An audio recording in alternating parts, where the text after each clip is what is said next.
အိုးရှိတော့ကံကြမ္မာလူနှစ်ယောက်ရဲ့ချစ်ရှင်တရားတစ်ခုကိုဖန်တီးပေးခဲ့တယ်။သူတို့ဟာဒီဘဝမှာအမျိုးသားနှစ်ယောက်ဖြစ်မွေးဖွားလာခဲ့ကြတယ်။အဲ့ဒီလူသားလေးနှစ်ယောက်ကခုမြင်တွေ့နေရတဲ့ထွန်းတဲ့ဘုံဖြစ်ပေါ်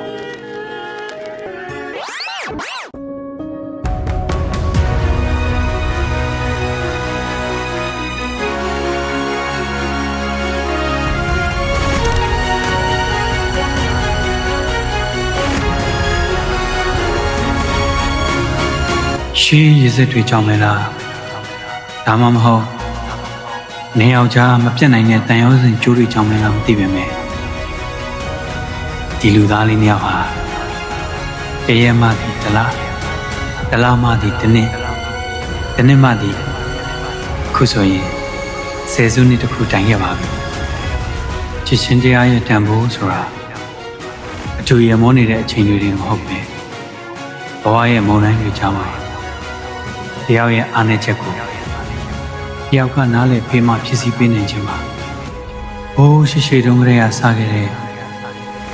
ဒီလူသားနှစ်ယောက်ရဲ့ချစ်စံလန်းလေးဟာခေတ်ဆက်နောင်လူတွေပြန်ပြောင်းပြောကြသည့်အထိတည်တတ်ပါစေ